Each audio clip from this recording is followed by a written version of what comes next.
Lo primero que vamos a entender ahora es que existen dos tipos de anestésicos generales, ¿no? Anestésicos generales inhalatorios, que son los que se han utilizado más históricamente, pero también existen anestésicos generales para la vía intravenosa, que son en la realidad los que más se usan en la actualidad.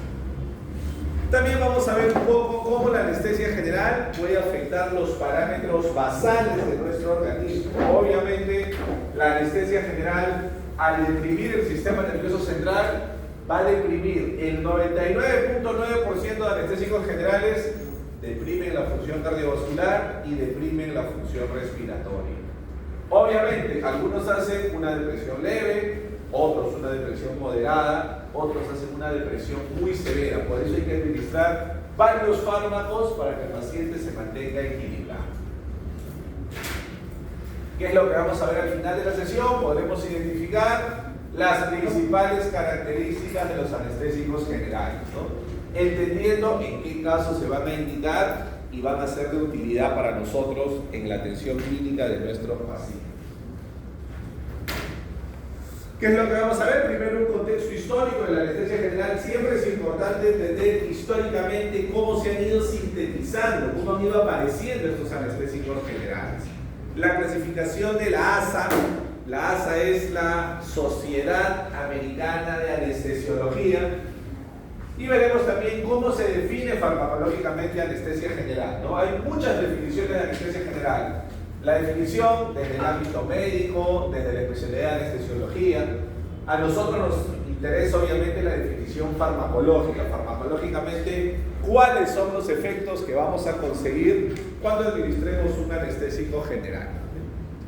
Luego, ¿qué características debe tener idealmente un anestésico general?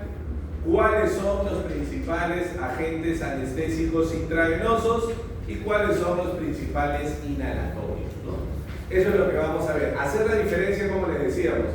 Si clásicamente nosotros en un anestésico general, lo clásico, porque vemos mucha tele, vemos muchas películas y vemos series y pensamos en anestesia general, yo les aseguro que le preguntamos a 10 personas de la calle, personas que no estudian ciencias de la salud, y lo primero que van a pensar es en una técnica inhalatoria, ¿no? Porque es lo primero que nos llama a la mente cuando pensamos en anestesia general.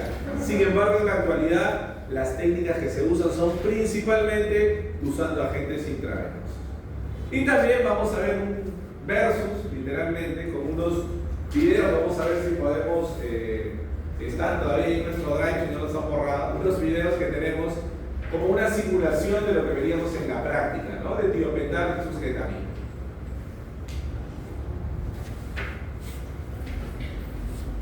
A ver, históricamente el momento más importante para poder identificar el primer anestésico general que demostró ser útil fue el éter. Y esto se hizo, esta primera demostración exitosa se llevó a cabo en el año de 1846. Antes de esa época, antes de 1846, antes de ese año, imagínense, ya casi 200 años, ¿no? Casi 200 años desde que se utilizó por primera vez de manera exitosa un anestésico general. Antes de eso, solamente se realizaba cirugía de emergencia. Solamente se realizaba cirugía, por ejemplo, en fracturas expuestas, por ejemplo, en pacientes que tenían alguna deformación, algún tumor, alguna malformación congénita. Solamente en esos casos se realizaba cirugía. No existía la antisepsia. Obviamente, si no se podía bloquear el dolor, el paciente percibía una alta intensidad de dolor y había una alta mortalidad, precisamente porque no se seguía una buena técnica de asepsia, antisepsia, ¿no? En esta pintura que vemos acá, que le están tratando de hacer una extracción a un paciente, ¿cómo están vestidos las personas que están a su alrededor? Están vestidos con ropa diaria, ¿no? Con ropa de calle, ropa cotidiana. Obviamente, esto es... ¿Y cómo están? ¿Tienen medidas de protección? ¿Barreras personales? No hay mascarilla, no hay guantes, ¿no? Aunque les parezca increíble a ustedes, hasta mediados de los años 80, o sea, no hace mucho tiempo, hace 40 años aproximadamente, todavía algunas cirugías menores se hacían así igual. Nos parece increíble en la actualidad, pero era así. Obviamente esto es inconcebible ahora, ¿no? Entonces, ¿qué se usaba en esa época? Antes de éter, se usaba alcohol, ¿no? Para que el paciente deprima su sistema nervioso central y perciba menos dolor. Se utilizaba opio y derivados del opio, o así tipo caricatura, se utilizaba un golpe en la cabeza, ¿no? Aquí no se ve mucho, pero en algunas otras pinturas se ve como cuando una persona iba a ser sometida a una cirugía, había otras personas que lo sostenían, ¿no? Lo agarraban para que no se mueva y pueda dejar que se realice tranquilamente el procedimiento. Entonces, el primer intento de demostración de anestesia general fue el año de 1845 por Sir Horace Wells, ¿no? Sir Horace Wells. Horace Wells es un odontólogo que con mucha curiosidad vio cómo en algunas ferias que se hacían en ese tiempo habían algunos, digamos, entre comillas, algunos artistas que inhalaban un gas y al inhalar ese gas se hacían golpes, se infringían cortes, se hacían lesiones, se golpeaban entre ellos y no sentían dolor. Al contrario, se reían y se reían de forma persistente, ¿no? Por eso este óxido nitroso se conoce también como, coloquialmente, ¿no? Coloquialmente se conoce como gas hilarante, se conoce como gas hilarante. Entonces, Horace Wells, al observar eso, que en estas ferias había personas que inhalaban un gas que él no conocía y las personas se golpeaban, se hacían cortes y en lugar de manifestar dolor se reían de manera persistente. Entonces empezó a estudiar eso y diseñó un pequeño equipo para administrar óxido nitroso. Óxido nitroso fue el primer intento para demostrar que podía bloquearse el dolor directamente por vía inhalatoria. El óxido nitroso es un gas que existe en el ambiente en forma de gas. A diferencia de los otros anestésicos que vamos a ver que son líquidos volátiles, el óxido nitroso realmente es un gas. En la actualidad vamos a ver, se venden balones. Ustedes han visto, pues es cultura general, ¿de qué color es un balón de oxígeno? Verde, es un convenio internacional, ¿no? Aquí en China, en Rusia, en cualquier lugar del mundo, un balón de oxígeno es un balón verde. Por ejemplo, el óxido nitroso es un balón de color azul oscuro, color azul marino. Es una convención también a nivel mundial. Entonces, el óxido nitroso es realmente un gas, existe en forma de gas. Entonces, hizo una demostración, sin embargo, el paciente, al parecer, no recibió bien el fármaco, estaba muy ansioso, el paciente manifestó dolor y esa primera demostración se consideró un fracaso. Se consideró un fracaso esa primera demostración. No pudo lograr lo que él deseaba, ¿no? El paciente manifestó dolor y esa primera demostración no funcionó correctamente, se consideró un fracaso. Al año siguiente, William Morton, que también era odontólogo, pero en ese momento que hizo esta demostración en 1846, se encontraba estudiando medicina. Él había sido alumno de Sir Horace Wells. Entonces, en búsqueda de un agente que pueda tener este efecto depresor de la conciencia, aliviar el dolor, que el paciente esté inmóvil, descubrió otro agente diferente, que es el éter dietílico. A diferencia del óxido nitroso, que es un gas, el éter es un líquido volátil. Es un líquido volátil. Es un líquido que sometido a una determinada presión se convierte en gas. Pero existe primariamente como líquido. Es un líquido volátil, ¿no? Y acá vemos lo mismo. Es una representación del primer intento, aquí sí, exitoso de anestesia general. Se hizo una demostración de la extirpación de un tumor en el cuello de un paciente. El paciente inhaló éter dietílico, perdió la conciencia y se hizo la demostración pública. Se extirpó ese tumor y el paciente se mantuvo inconsciente, pero respirando, mantenía su respiración de forma voluntaria. Entonces, fue la primera demostración exitosa de un anestésico general, ¿no? Existe todavía este lugar. Si alguna vez tienen la oportunidad de viajar a Estados Unidos, de ir al estado de Massachusetts, en Boston existe el Hospital General de Massachusetts y ahí existe el lugar todavía donde se hizo la primera demostración pública de un anestésico general.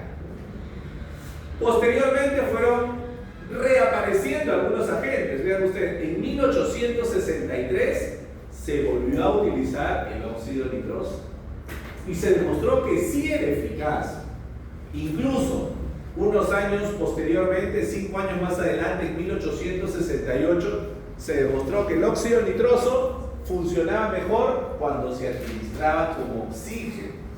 Vamos a ver ahora que siempre, en la actualidad, que todavía se usa óxido nitroso, siempre se debe usar conjuntamente con oxígeno. Vamos a ver ahora, se puede usar 70-30, 60-40, 50-50. Vamos a ver ahora qué significa cada una de esas concentraciones. Pero en la actualidad, siempre se tiene que usar combinado con oxígeno. El paciente va a inhalar un gas que tiene la mezcla de óxido nitroso con oxígeno.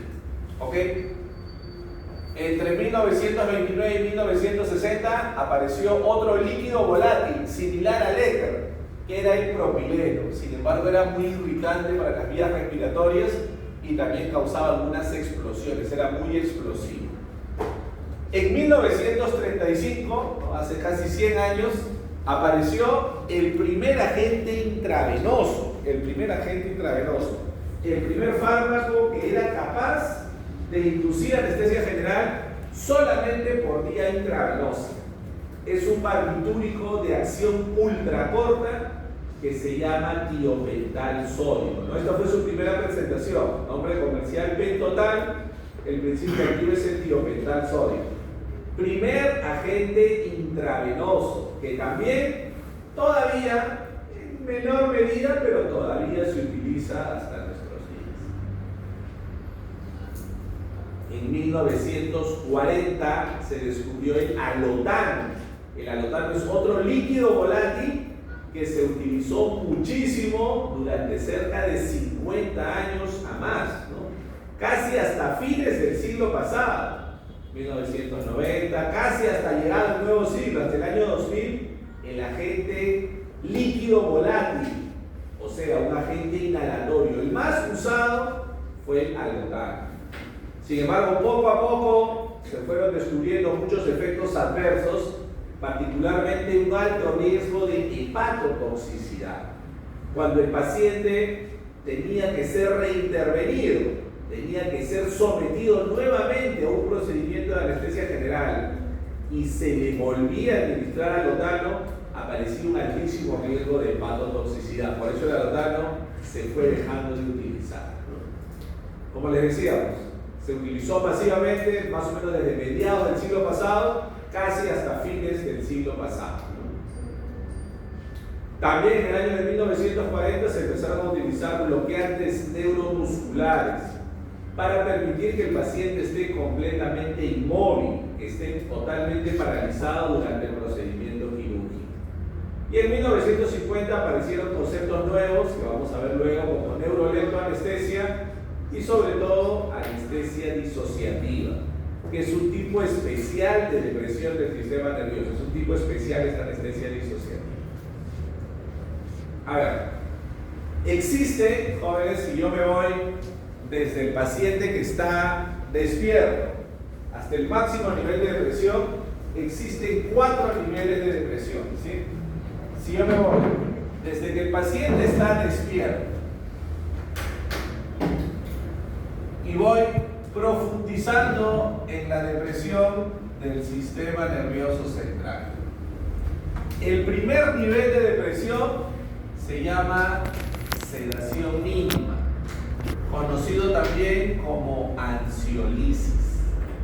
Sedación mínima o ansiolisis. Profundizo más la sedación, el segundo nivel se llama sedación moderada, conocido también como sedación consciente. ¿Sí? Sedación consciente. Si profundizo más el nivel de depresión, llegamos a sedación profunda. Si profundizo más el nivel, llegamos a anestesia general. Entonces, ojo, la anestesia general, como visión general, es el nivel más profundo de depresión del sistema nervioso central, el nivel más profundo que se puede controlar farmacológicamente, anestesia general, ¿sí? Entonces tenemos respectivamente. Sedación mínima, sedación moderada, sedación profunda y anestesia general. Y aquí nos dan la definición con un poquito de detalle, ¿no? Nos dicen, sedación mínima, como ven ustedes, un estado de depresión de la conciencia inducido por fármacos, durante el cual los pacientes responden normalmente a las órdenes verbales. Asimismo, la función cognitiva y la coordinación podrían estar disminuidas. Sin embargo, la función respiratoria y la función cardiovascular se mantienen intactas. La función respiratoria y cardiovascular se mantienen intactas. Luego viene la sedación moderada, igual, un estado de depresión de la conciencia inducido por fármacos, durante el cual los pacientes, acá me hace referencia a los pacientes pediátricos, pero en general cualquier tipo de paciente va a responder rápidamente, de forma adecuada a los estímulos verbales, de manera espontánea o con una ligera estimulación táctil. ¿Por qué hace referencia a una ligera estimulación táctil? Porque muchas veces cuando llegamos a este nivel de depresión, el paciente obviamente siente una depresión de sus funciones cognitivas. ¿Y qué hace el paciente? Normalmente cierra los ojos. No es que esté dormido. Si yo le paso la voz y le digo, a ver, por favor, abre un poco la boca, levanta el mentón, voltea hacia la izquierda, hacia la derecha, el paciente va a responder rápidamente, con una orden verbal o con una ligera estimulación táctil. En esta sedación moderada, asimismo, no se requiere asistencia cardiovascular ni respiratoria. Lo principal, en la sedación mínima, la función respiratoria y cardiovascular se mantiene intacta, En la sedación moderada, la función cardiovascular se mantiene intacta y la función respiratoria puede tener una ligera depresión, pero todavía el paciente mantiene la capacidad de respirar voluntariamente. ¿Por qué lo tenemos así acá con color azul? Porque estos dos primeros niveles son los que sí podemos realizar nosotros. Nosotros como odontólogos, de forma independiente, podemos a un paciente llevarlo hasta este nivel, sedación mínima o sedación moderada. Ya de ahí en adelante, sedación profunda, anestesia general, es potestad solamente del anestesiólogo. Ojo, tampoco de cualquier médico, un médico general, un dermatólogo, no puede hacer esto. Esto es potestad solamente del médico anestesiólogo. Nosotros, ¿con qué vamos a hacer sedación mínima, sedación moderada? Usualmente con benzodiazepinas administradas por vía oral. O en algunos casos, como hemos visto hace un rato, con óxido nitroso por vía inhalatoria. ¿Ok? En cambio, para el caso del anestesiólogo, para sedación profunda o anestesia general, usualmente combinación de fármacos intravenosos o intravenosos con inhalatorios. ¿Sí? Pero lo que más se usa, como les decíamos, en la actualidad es la anestesia intravenosa.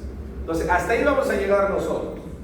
Veamos lo que me dice la definición de anestesia general, que es la que nos interesa un poco más. Veamos secuencialmente primero la de sedación profunda. Me dice un estado, obviamente inducido farmacológicamente, de disminución de la conciencia, durante el cual los pacientes, ojo, no pueden ser despertados fácilmente. El paciente está dormido de forma más profunda, no puede ser despertado fácilmente, pero podría responder adecuadamente con estímulos repetidos o con estímulos dolorosos. ¿Ok? Entonces aquí ya el paciente está dormido más profundamente. Va a necesitar estímulos repetidos o estímulos dolorosos para poder responder. La ventilación espontánea, es decir, la capacidad de respirar voluntariamente y los reflejos de la vía respiratoria van a estar más disminuidos. En algún momento el paciente podría necesitar asistencia respiratoria y de la vía aérea. Ojo, esa es la diferencia. Por eso nosotros ya no podemos hacer sedación profunda, porque en algún momento el paciente podría necesitar asistencia respiratoria, podría necesitar ser intubado. ¿Quién está preparado para eso? Obviamente el médico anestesiólogo, ¿no? Aquí La función cardiovascular todavía se mantiene ligeramente disminuida, ¿no? Ya cuando hablamos de anestesia general se va a disminuir de manera más intensa, ¿no? Vean la anestesia general, me dice, un estado, ya no hablamos de depresión, la anestesia general es un estado de pérdida total de la conciencia.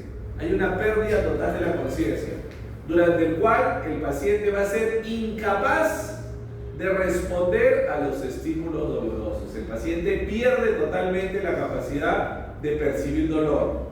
No va a responder a los estímulos dolorosos. Y también, aquí sí, todos los pacientes son incapaces de mantener su función respiratoria y sus reflejos de la vía aérea. Aquí sí, obligatoriamente, todos los pacientes tienen que ser intubados para mantener su función respiratoria. Aquí sí se deprime mucho más la función cardiovascular. Si hacemos una pequeña comparación, lo más importante, viendo vía aérea y función cardiovascular, veamos, vía aérea, en sedación mínima se mantiene intacta, no se modifica. En sedación moderada hay una ligera depresión de la vía aérea, de la función respiratoria, ligera depresión, pero no requiere ningún tipo de intervención. En sedación profunda hay una depresión moderada de la función respiratoria. Podría necesitar intubación. Y en anestesia general, obviamente, el paciente pierde totalmente la capacidad de respirar, 100% va a necesitar intubación. Y la función cardiovascular se mantiene intacta en los dos primeros niveles. En la sedación profunda tiene una ligera depresión y ya se va a deprimir de manera más significativa en la anestesia general. Ojo, no confundir esta clasificación que hemos visto de niveles de depresión, por lo que van a mostrar seguramente ustedes también posteriormente en su seminario, con la clasificación de los pacientes, del estado físico de los pacientes. Los pacientes físicamente se clasifican según la ASA en 6 niveles. ASA 1, como ustedes, un paciente sistémicamente sano, sin ninguna enfermedad sistémica. ASA 2, una enfermedad sistémica leve. ASA 3, una enfermedad sistémica moderada. ASA 4, una enfermedad sistémica severa que pone en peligro la vida del paciente. Entonces, no confundir los niveles de depresión de la conciencia con la clasificación de los pacientes, que también me da la Sociedad Americana de Anestesiología. ASA 5 es un paciente moribundo que no se espera que sobreviva más allá de 24 horas. Y ASA 6 es un paciente con muerte cerebral, que solamente está todavía, de alguna manera se le mantiene al paciente para que sea donante de órganos, ¿no? Entonces, obviamente, nosotros decíamos, podemos hacer sedación mínima o sedación moderada. ¿Hasta qué nivel creen que nosotros, ambulatoriamente, en nuestra consulta particular, hasta qué nivel de pacientes podremos hacer sedación mínima o sedación moderada? Lo que nos dice la razón, hay que pensar siempre, ¿qué nos dice el razonamiento? Correcto, ¿no? Solo podemos hacer sedación mínima o moderada en pacientes ASA 1 o ASA 2, de forma ambulatoria. Nosotros, independientemente, si tenemos un paciente ASA 3 o ASA 4, podría ser sometido a sedación, pero tiene que ser en un medio hospitalario, con mayor control por si hubiera algún tipo de complicación. Farmacológicamente, ¿qué es la anestesia general? Y aquí muy importante, jóvenes, que tenemos 4 componentes. Es el máximo estado de depresión de la conciencia inducido por fármacos.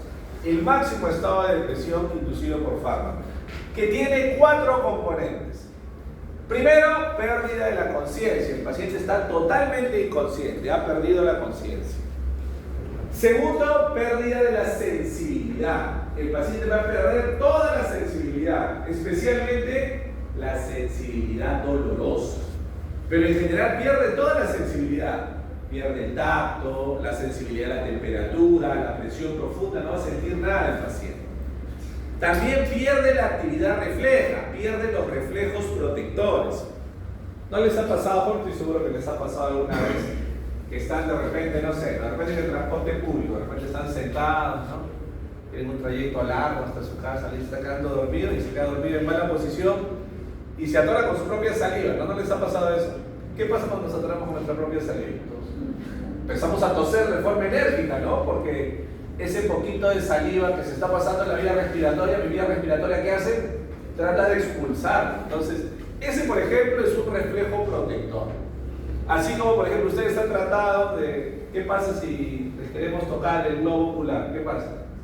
Cerramos el párpado. Eso también se llama reflejo palpebral. Existe el reflejo de la tos, reflejo palpebral, reflejo laringio.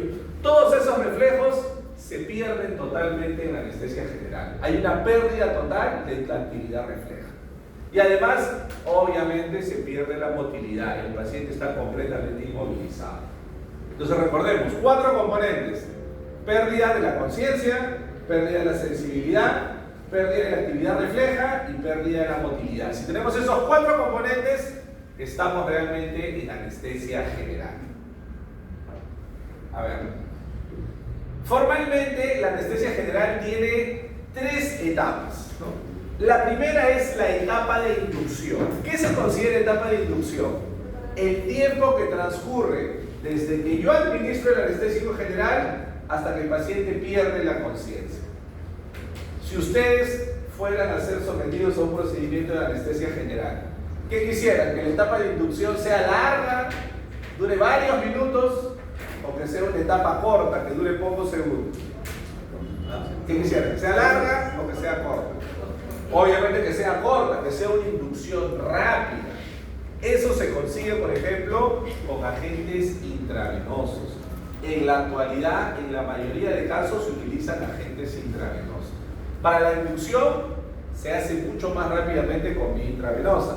Porque imagínense una inducción por vía inhalatoria. Se puede hacer, pero esa inducción va a demorar, dependiendo del fármaco, 3 minutos, 4 minutos, 5 minutos, más de 5 minutos, es muy prolongada. Entonces se prefiere la inducción con fármacos intravenosos. Y el mantenimiento corresponde al estado de anestesia quirúrgica. Yo quiero que el paciente se mantenga en ese nivel de depresión, que se mantenga ahí, para que yo pueda realizar la cirugía que necesito. ¿Ok? En la actualidad, como les decíamos, existe una técnica anestésica. Existe una técnica que se llama TIVA, por sus siglas en inglés, ¿no? Que es algo así como anestesia total intravenosa. ¿Qué significa? Que yo induzco con un agente intravenoso. Habrán visto quizás alguna de ustedes alguna vez le han realizado un procedimiento de anestesia general. ¿Sí? ¿Le pusieron agente intravenoso? ¿Se acuerda de algo? Usualmente cuando nos ponen un agente intravenoso, el anestesiólogo nos empieza a colocar el agente y nos dice, ¿no? Cuenta hasta 10, a ver, 1, 2, 3, ya nos acordamos. Porque la inducción intravenosa es así, es muy rápida. El fármaco es tan liposoluble que demora lo que la circulación demora en llegar al sistema nervioso central. Es tan liposoluble que pasa el sistema nervioso central y deprime inmediatamente la conciencia. Entonces, hacemos la inducción con el intravenoso y en esta técnica activa, el mantenimiento también lo hacemos con el intravenoso. Se administran agentes intravenosos de forma lenta. ¿Ok? Entonces, existe la técnica activa, que es la que más se utiliza actualmente. Antiguamente se hacía la inducción con un agente intravenoso y se mantenía con un agente inhalatorio, ¿no? Lo que han visto ustedes en las series, en las películas, se mantenía antes con un inhalatorio. Pero en la actualidad se hace mucho más la técnica activa.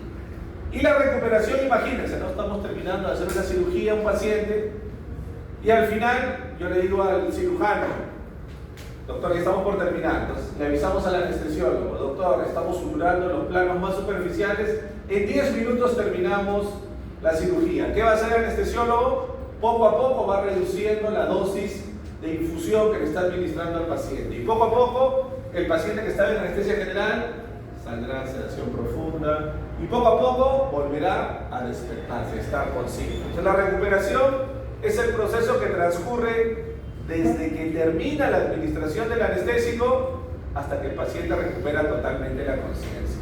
Se busca obviamente que la recuperación también sea rápida, de corta duración, que sea agradable para el paciente.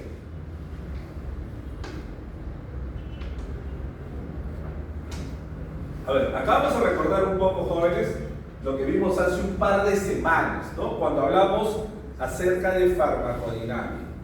Lo que vimos hace un par de semanas.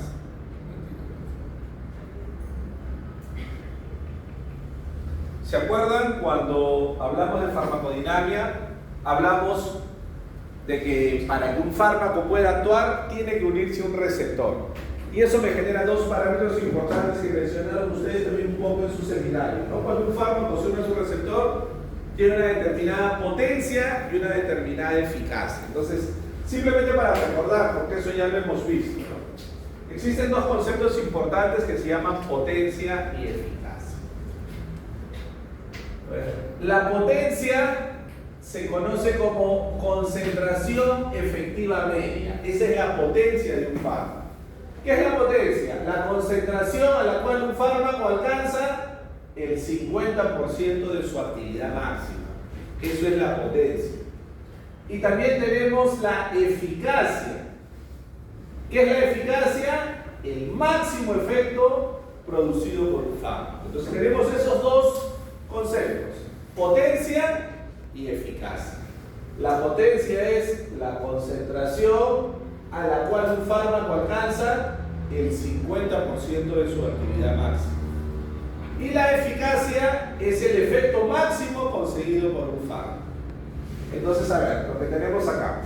Yo tengo al medio la curva de color negro. La curva de color negro, que es, por ejemplo, cómo se encuentra en este momento su sistema nervioso central. Está en equilibrio. Neurotransmisores excitatorios como el glutamato y neurotransmisores inhibitorios como el GABA. Está en equilibrio. Lo que tenemos acá en la línea de color negro. Está en equilibrio. ¿Qué pasa si yo administro un anestésico general? ¿Qué hará el anestésico general sobre las sinapsis inhibitorias? Yo tengo una curva de concentración en el eje horizontal, concentración versus respuesta. A medida que aumenta la concentración, obviamente aumentará la respuesta del paciente. Entonces, si yo veo, yo tengo acá mi curva control, lo que está en estado basal, ¿ok? Pero yo le administro a mi paciente un anestésico general. ¿Qué pasa? La curva se desplaza hacia la izquierda. ¿Dónde tengo mayor efecto? ¿Cuando estoy en un estado basal o cuando he administrado un anestésico general? ¿Dónde hay mayor efecto? ¿En estado basal o con el anestésico general? Obviamente con el anestésico general hay mayor efecto, mayor respuesta del paciente. Entonces yo puedo decir en primer lugar que los anestésicos generales hacen que las sinapsis inhibitorias aumenten su eficacia, aumenta el efecto máximo. Por ejemplo, el neurotransmisor GABA aumentará su eficacia sobre el receptor GABA de tipo A. Y lo vemos ahí, aumenta su efecto máximo. El efecto máximo se llama eficacia, aumenta su eficacia. ¿Y qué pasa con la potencia? Imagínense ustedes, en el caso del estado basal, en el caso control, imagínense, aquí está, en el caso control llegamos más o menos al 100%. ¿Qué me dice la definición de potencia? La potencia es la concentración a la cual un fármaco alcanza el 50% de su actividad máxima. Si el fármaco llega hasta 100, ¿cuál será el 50% de 100? Obviamente 50. Yo prorrateo en la curva, proyecto una línea y digo acá. Aquí está la potencia en el estado basal. La potencia, la concentración a la cual el fármaco alcanza, concentración a la cual el fármaco alcanza el 50% de su actividad máxima. ¿Se entiende, jóvenes? ¿Sí? ¿Qué pasa con los neurotransmisores inhibitorios cuando empleo un anestésico general? ¿Hasta dónde llega más o menos? ¿Hasta dónde llega más o menos, jóvenes? Si prorrateamos una línea. 125, 130 aproximadamente, ¿no? ¿Cuál será el 50% de 130? Aproximadamente 65. Entonces yo proyecto por acá una línea y acá tenemos la concentración a la cual esos neurotransmisores inhibitorios pueden aumentar la acción de esos receptores, ¿no? esa concentración. Yo tengo que se ha reducido la concentración. Puedo encontrar el 50% de esta actividad máxima, pero lo puedo encontrar con menor concentración. Entonces, ¿qué puedo decir de los anestésicos generales sobre las sinapsis inhibitorias? ¿Aumenta, disminuye o mantiene la potencia? ¿Qué hace con la potencia? Obviamente. ¿Qué hace, Matías? Aumenta, obviamente aumenta la potencia, porque me permite conseguir el efecto con menor concentración. Entonces yo puedo decir, los anestésicos generales hacen que los neurotransmisores inhibitorios aumenten la potencia y aumenten la eficacia sobre su receptor. El neurotransmisor GABA va a aumentar la potencia y va a aumentar la eficacia sobre su receptor GABA de tipo A. ¿Qué tenemos en la parte inferior? Lo que pasa con las sinapsis excitatorias, por ejemplo el glutamato en su receptor NMDA. Fácilmente vemos, ¿qué pasa con la eficacia? ¿Qué pasa con la eficacia acá, jóvenes? ¿Ah? Disminuye la eficacia. Entonces, lo primero que puedo decir, los anestésicos generales disminuyen la eficacia de los neurotransmisores excitatorios. Disminuyen la eficacia del glutamato sobre su receptor NMDA. ¿Y qué pasa con la potencia? ¿Qué pasa con la potencia? Se mantiene, ¿no? Se mantiene la potencia. Entonces, dos cosas diferentes. Yo digo, los anestésicos generales aumentan la potencia y aumentan la eficacia de los neurotransmisores inhibitorios, mientras que sobre la neurotransmisión excitatoria disminuye la eficacia y se mantiene la potencia. ¿Ok? La gran mayoría, ojo, recordemos ese balance, ¿no? Recordemos ese balance. Yo tengo principal inhibitorio, neurotransmisor GABA, que va a actuar sobre su receptor GABA de tipo A. Y tengo principal excitatorio, glutamato, que va a actuar sobre su receptor principalmente NMDA. También puede ser en AMPA, puede ser en kainato, pero principalmente en esos receptores. Así, de manera general, de manera amplia, ¿cómo yo puedo deprimir el sistema nervioso central? Aumentando la función inhibitoria del GABA o disminuyendo la función excitatoria del glutamato. Con más detalle lo que vemos acá. En el GABA aumenta la potencia, aumenta la eficacia, y en el glutamato disminuye la eficacia, pero mantiene la potencia. ¿Se entiende, jóvenes? ¿Sí? ¿Se entiende? Ahí vamos, ahí vamos. Este tema que tiene más que ver un poquito con farmacodinamia, pero nos ayuda a entender cómo funcionan los anestésicos generales. A ver, aquí tenemos los principales agentes intravenosos. A ver, como les decíamos, ¿se acuerdan cuál fue el primer agente intravenoso que les decíamos se había empezado a utilizar hace casi 100 años? El intravenoso. El primer agente intravenoso. Vale, igual la participación, pero siempre es mejor decir algo y equivocarse que no decir nada. El tiopental, ¿no? El tiopental fue el primer agente intravenoso. Todavía se usa hasta nuestros días, ¿no? Es un fármaco extremadamente potente. Imagínense, en este frasco viene 1 gramo de tiopental. Se disuelve con 20 mililitros, hay frascos incluso de 50 mililitros. Es extremadamente potente. Es un barbitúrico de acción ultra corta. Pero ¿cuál es el problema que tienen los barbitúricos? Y eso lo vamos a ver luego con un poquito de detalle la próxima semana. ¿Cuál es el problema que tienen los barbitúricos? Que los barbitúricos en general son potentes depresores de la respiración. Entonces, en la actualidad, los barbitúricos se utilizan solamente para 2 aplicaciones. Primero, la que acabamos de ver, como inductor de anestesia general. Y en segundo lugar, para el tratamiento de un estatus convulsivo. Para el tratamiento de un estatus convulsivo o una crisis convulsiva persistente. Ya no se usa para otras cosas los barbitúricos, ¿no? Entonces, solamente en la actualidad se mantienen esas dos aplicaciones clínicas, esos dos usos para los barbitúricos. Entonces, el primer anestésico intravenoso fue el tiopental. Se sigue utilizando hasta nuestros días, pero en realidad ya se emplea muy poco por ese riesgo potencial de depresión respiratoria. Pero en algunos casos todavía se utiliza.